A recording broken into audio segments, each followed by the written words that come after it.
Énergie de la République du Sénégal. Cette présence nous rassure et nous conforte dans l'engagement de l'État du Sénégal et son gouvernement d'accompagner le développement et l'approfondissement du marché financier. Monsieur Biteye, veuillez transmettre nos remerciements au ministre. Le consortium, formé par les sociétés de gestion et d'intermédiation, CGF Bourse et Impaxis Securities, a eu l'honneur d'être mandaté par Sénélec pour la structuration et le placement d'un emprunt obligataire par appel public à l'épargne, dénommé Sénélec 650 2018-2025. Cet emprunt obligataire d'un montant indicatif de 30 milliards, émis sur le marché financier de l'UEMOA, a fait l'objet de souscription dans la période du 20 février au 20 mars 2018. J'ai l'honneur et le plaisir de vous informer que l'opération a été sursouscrite dans les délais prévus à hauteur de 127,5%, soit un montant global collecté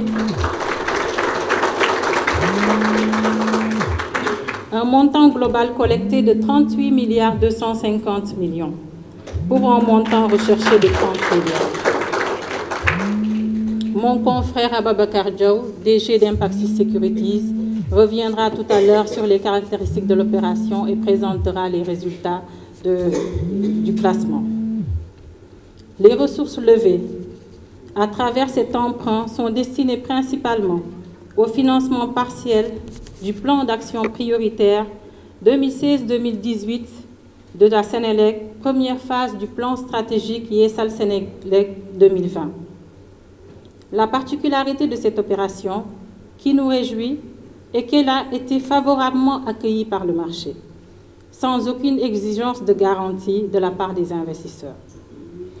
Au-delà des fondamentaux rassurants présentés par Sénélec, elle n'a fait valoir que la qualité de sa signature à travers sa notation financière attribuée par l'agence Bloomfield Investment Corporation et qui lui confère le statut d'investment grade. Il s'y ajoute un mécanisme de sûreté avec la mise en place de comptes de domiciliation et de comptes séquestres auprès d'une banque de la place ici présente, pour rassurer et conforter la confiance des investisseurs. Mesdames et messieurs, chers invités, je voudrais, au nom du consortium Impaxis Securities et CGF Bourse, saisir l'occasion pour remercier vivement Sénélec pour cette totale confiance, pour conduire cette opération de levée de fonds sur notre marché.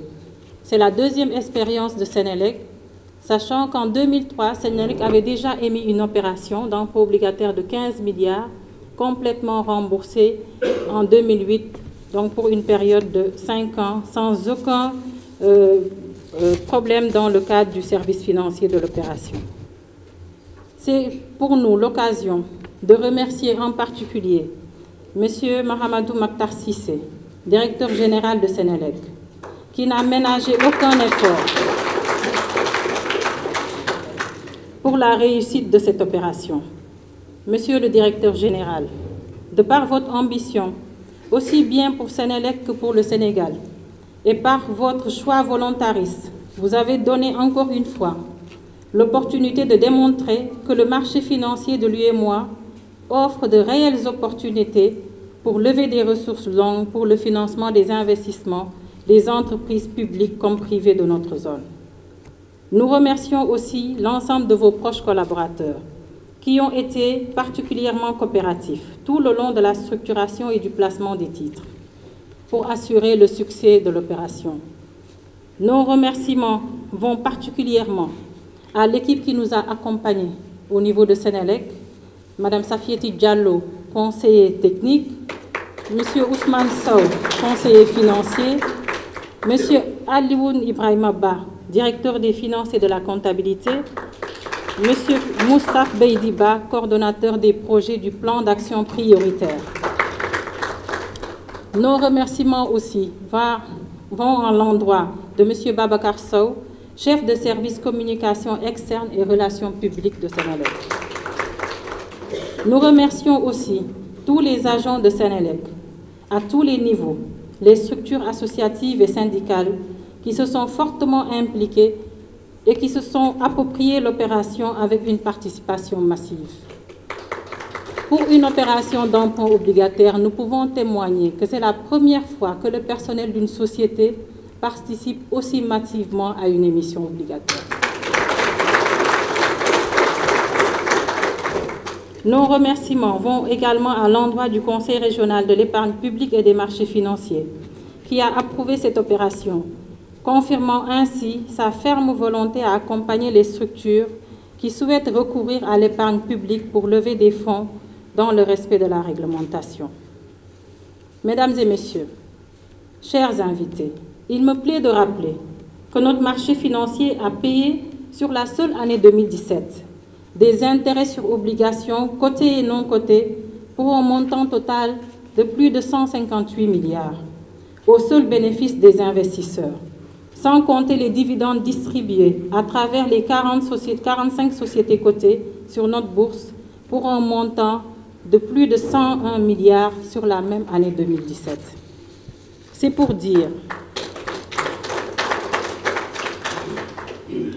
dire qu'au-delà des possibilités de levée de ressources longues pour financer des investissements, notre marché financier offre de réelles opportunités en termes de rémunération de l'épargne et de diversification des placements. Au titre des émissions, un montant global de près de 1 400 milliards a été levé en 2017 sur notre marché. Nous vous invitons à tous vous y intéresser de plus près. Malgré les efforts consentis pour la promotion du marché financier régional, le président ne me démentira pas, aussi bien par les autorités du marché que les intermédiaires commerciaux, les entreprises publiques comme privées hésitent encore à s'adresser au marché pour financer leurs investissements. Et pourtant, un potentiel d'épargne de plus de 500 milliards est disponible dans la sous-région chaque année et ne demande qu'à être mobilisé. Sans compter les investisseurs étrangers qui s'intéressent de plus en plus à notre marché compte tenu des niveaux de rémunération offerts. Les résultats de l'opération vont vous montrer la participation de ces investisseurs étrangers. Rappelons que depuis son démarrage en 1998 jusqu'en fin 2017, le marché financier régional a permis de mobiliser 5 573 milliards, rien que sur le segment des émissions obligataires. Il s'avère que nos sociétés n'en profitent pas assez et devraient s'intéresser davantage à ce mode de financement, à l'image de la Senelec, qui offre de réels avantages en termes de mobilisation de ressources longues et de maîtrise de plans de financement des investissements. Mesdames et messieurs, chers invités, je ne saurais terminer sans remercier au nom du consortium l'ensemble des souscripteurs, personnes physiques, personnes morales, ainsi que toutes les SGI membres du syndicat de placement, pour leur confiance et pour avoir contribué à faire de cette opération un grand succès. Plus les résultats des missions réalisées par Senelec permettent à d'autres émetteurs de mieux se rendre compte des potentialités du marché financier régional afin d'y faire recours pour le financement de leurs besoins d'investissement. Je vous remercie pour votre aimable attention.